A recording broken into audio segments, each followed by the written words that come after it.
जुन्नर तालुक्याच्या पूर्व भागात गेल्या काही दिवसांपासून बदलत्या हवामानाचा मोठा फटका शेतकऱ्यांना बसला आहे।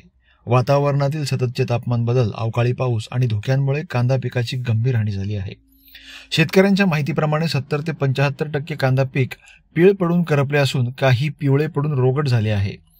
सर्वात मोठी समस्या म्हणजे 3 महिने उलटूनही कांद्याच्या गाठी तयार झालेल्याच नाहीत।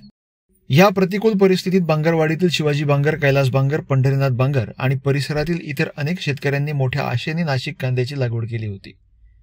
मात्र वारंवार औषध फवारण्या करूनही पिकावर काहीच परिणाम झाला नाही। लागवड, खते आणि औषध फवारणी मिळून प्रति एकर तब्बल 1 लाख रुपयांचा खर्च झाला असून तोही परत मिळण्याची शक्यता नाही। त्यामुळे वैतागून शेतकऱ्यांनी उभ्या पिकातच शेळ्या मेंढ्या सोडण्याचा निर्णय घेतला आहे।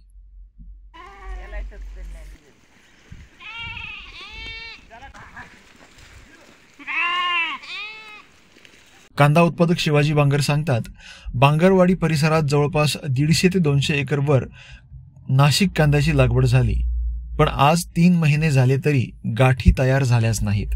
हा कांदा विक्री योग्य नाही, खर्चही निघत नाही। त्यामुळे सर्व शेतकऱ्यांनी शेळ्या मेंढ्या सोडून देण्याचा निर्णय घेतला आहे। किती महिन्याचा कांदा आहे? 3 महिने झाले। 3 महिने झाले। कोणतं बी कोणतं आहे? बासमत 780। कांद्याचं काय प्रॉब्लेम काय? कांद्याला दिवाळीनंतर पाऊस झाला 8-10 दिवस, त्याच्यामध्ये खराब झाले सगळे वरून पाती, त्याची खाली साईजच वाढत नाही।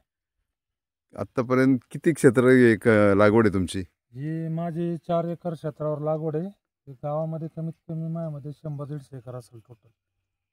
आतापर्यंत तुमच्या 2.5 एकरला किती खर्च केलाय? 2.5 एकर टोटल 4 एकर कांद्याला 2 लाख रुपयाच्या पुढे खर्च आहे। मग त्यातून उत्पन्न किती मिळेल? हला आणि वावर पण भेटायचे आशाच नाही। आता काही लोकांनी बकरं सोडलेली आहेत आणि आम्ही पण अजून 1-8 दिवस पाहणार नाही तर बकरं सोडून देणार। त्याच्यामध्ये उत्पादन खर्च निघण्याची आशा अजिबात नाही, 1 रुपया निघणार नाही। कमीत कमी एकरी 50,000 रुपये खर्च आहे आतापर्यंत। तुमची शासनाला काही विनंती असेल का? शासनाला विनंती असे की बांगरवाडी परिसरामध्ये जेवढे कांदे असतील टोटल त्याचे पंचनामे करावे, वस्तुस्थिती काय आहे ती ग्राउंड लेवलला त्यांनी पाहावी।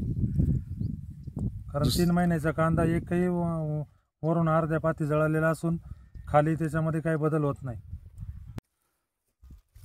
आज आपण जुन्नर तालुक्याच्या पूर्व भागातील बांगरवाडी या ठिकाणी शेतकऱ्यांच्या व्यथा कथा ऐकण्यासाठी आलो आहोत। शेतकऱ्यांनी रात्रंदिवस पाणी भरणे, थंडी असो, ऊन वारा पाऊस, त्यात बिबट्यांची भीती, या सर्व समस्येवर अडचणीवर मात करून शेतकरी पिकं घेत असतो। परंतु आज बांगरवाडी येथील काही शेतकरी आपल्यावर आहेत। आपण त्यांनी केलेल्या कांदा लागवडीच्या कथा आणि व्यथा आपण त्यांच्याकडून ऐकून घेणार आहोत। आता माझे नाव कैलास बांगर। आम्हाला लागवडीसाठी आणि आतापर्यंत 70 ते 75 हजार रुपये खर्च झालेला आहे आणि याच्यामध्ये हा 3 महिन्याचा कांदा होऊन गेलेला आहे आणि याच्यात कांदा सुद्धा फुगवणी झाली नाही। वातावरण चेंज झाल्यामुळं, करपाचा हा प्रादुर्भाव झाल्यामुळं कांदा हा तयार झाला नाही। त्याच्यामुळे याच्याकडं शासनाने पूर्व ते लक्ष द्यावे आणि आमच्या बांगरवाडीमध्ये जवळजवळ 200 एकर कांदा आहे। सगळ्यांची परिस्थिती हीच झालेली आहे। प्रत्यक्ष ग्राउंड लेवलला पाणी आणि प्रत्यक्ष यांनी ग्राउंड लेवलला येऊन त्यांनी चौकशी केली पाहिजे। या संदर्भात तुम्ही काही कोणाकडे महसूलकडे काय याची काय नोंदबिंद केली का तुम्ही? नाही, नोंद नाही केली आम्ही। फक्त आता जी काय पीक पाणी लावलेली, हा पीक पाणी लावली तीच तशी नोंद, त्याला नोंद म्हणतात।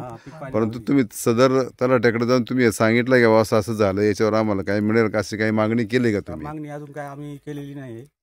आता आम्हाला शेवटचा पर्याय हाच राहिला, फक्त याच्यात बकरं सोडून देणे हाच पर्याय, मोठा पर्याय राहिलेला आहे। शासनाने आमच्याकडं थोडं लक्ष द्यावं आणि आम्हाला ते मराठवाड्यासारखं ते जे आत्महत्या करतात त्यासारखे आम्हाला पाळी नाही यावं अशी शासनाकडे आम्हाला मागणी करायची आहे।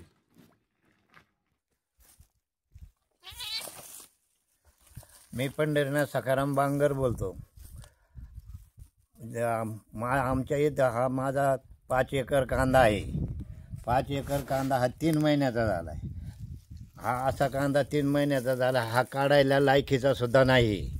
आज आम्ही त्याच्यात बकरं सोडल्यात, बाजारभाव सुद्धा त्याला काढूनही बी बाजारही नाही, कांदाही नाही। तर मग आता आम्ही शेतकऱ्यांनी एक काय करायचं? जर मराठवाड्यासारखे जर आत्महत्या जर आम्ही केल्या तर हे शासनाला जबाबदार राहावं लागेल. तरी शासनाने आमचे हे पीक पाणी करावी, पंचनामे करावेत आणि मग आम्हाला त्याचे काय आम्हाला भरपाई द्यायला पाहिजे शासनाने. प्रत्यक्ष शासनाने इथं येऊन पाहणी केली पाहिजे, हीच विनंती आहे.